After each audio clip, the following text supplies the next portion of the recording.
I think this whole focus of linking transport and its sustainability to the larger development goals of livability and quality of life has been in making from the point of view of how cities in India and across the world have been stressed due to so-called development, but which is not in sync with also improving people's life and their quality of life.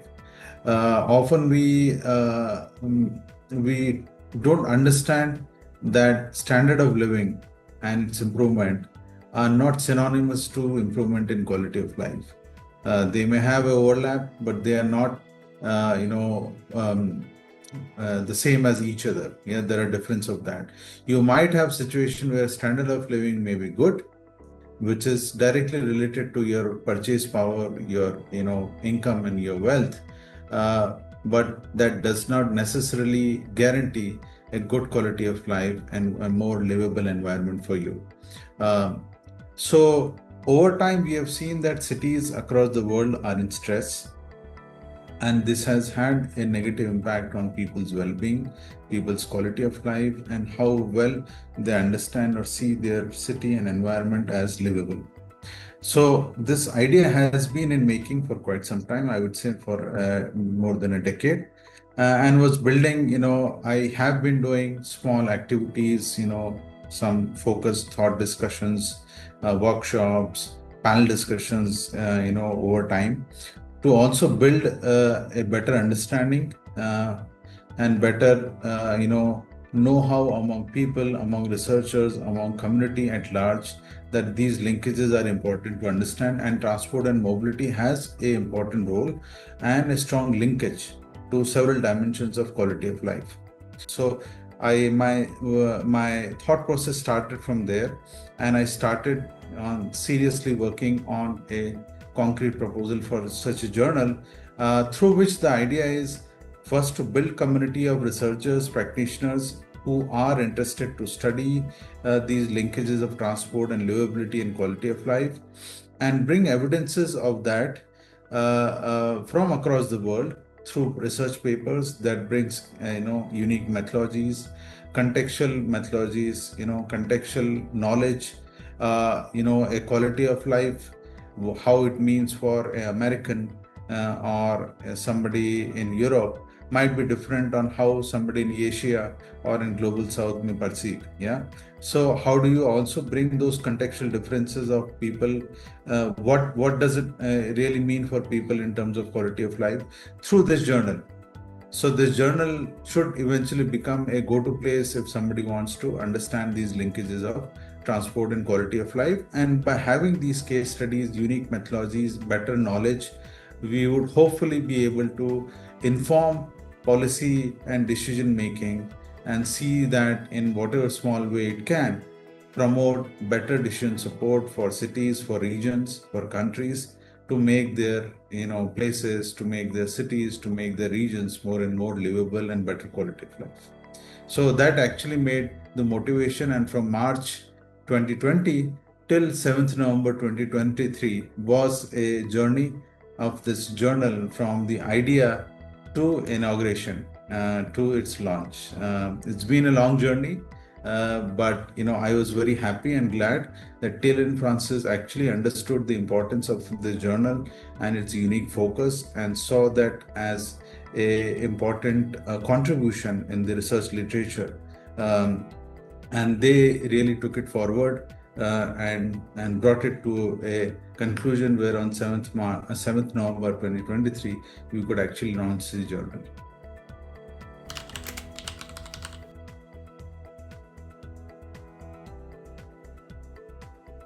So in terms of the quality and standard of the journal, of course, we subscribe to the global standard that Taylor & Francis follows as a leading and quality publisher of research content and research journals. Taylor & Francis has a very good and illustrious portfolio of journals in several fields, including in transportation research as well. You have many, already long-standing journals in this. So we are very well aware of the quality and standards. As an author myself, of course, and publishing our research as well in these journals, we are well aware that the expectation of quality and rigor is of course truly. It has to be world class, it has to be international, it has to be as per those global standards of peer review and publishing. Yeah, so we follow that religiously as far as the submissions and review of papers being submitted to our journal, Sustainable Transport and Livability, as well, irrespective of the fact that our journal is new and it takes time for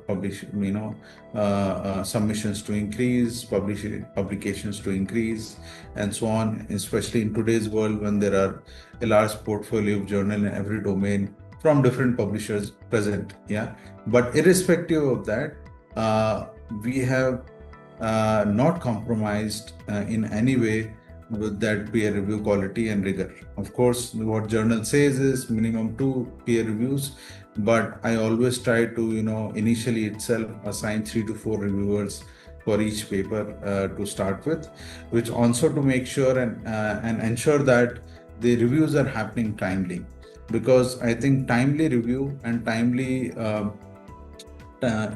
quality review and timely intimation of the review result to authors, in my opinion, is very important and critical, and also especially when we are in the formative stage of our journal, where authors definitely look forward to a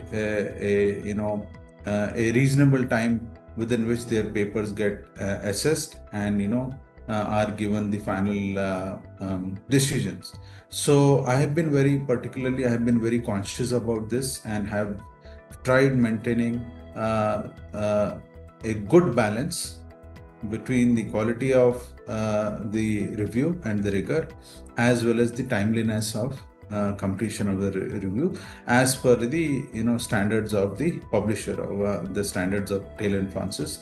And I'm very glad and happy to say that over more than 1.5 years that the journal is already existing, and one volume being already published, we have, I think, done a very good and reasonable job compared to any other journal. Also, just want to add to your last question that you had about the specific methodologies, etc.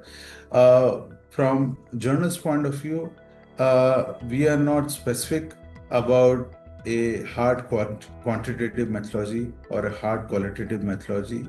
We are open to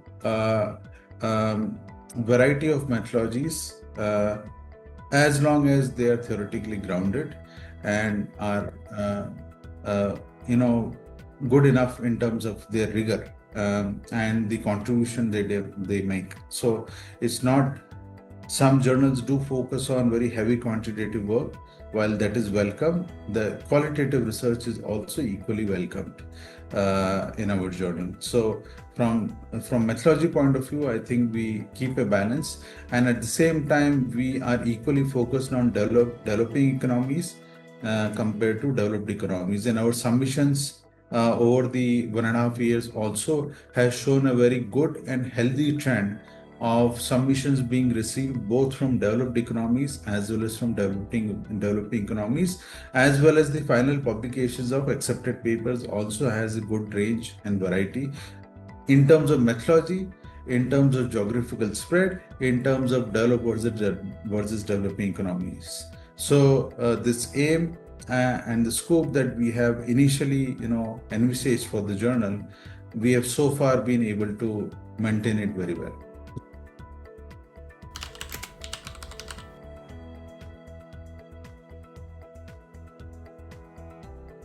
Yeah.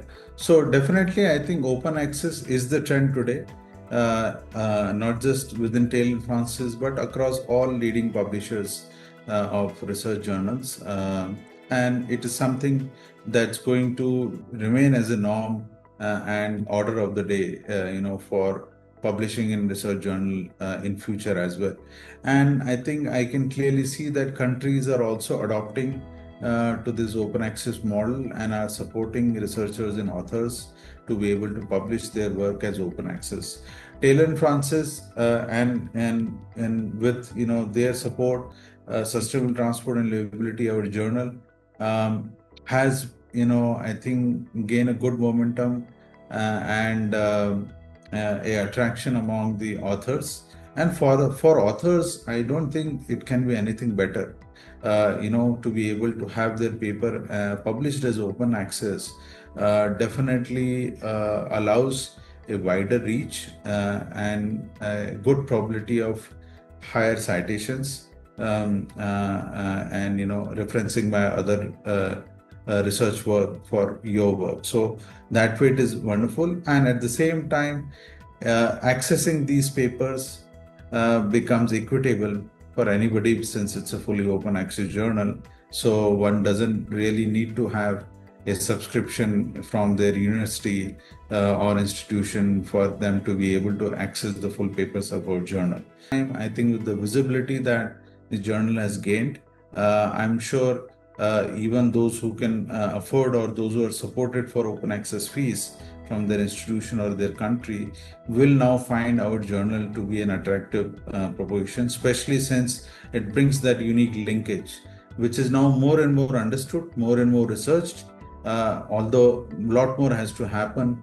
But I think having this unique topic and unique focus, building the narrative about sustainable mobility beyond just a transport or a mobility solution, but also as a development goal on quality of life, I think makes our journal a very unique place for authors. So going forward, I'm sure authors who can and who have access to open access publishing in terms of support from their institution or project would find our journal a very attractive place for publishing their quality work. So that way I see a good future for our journal.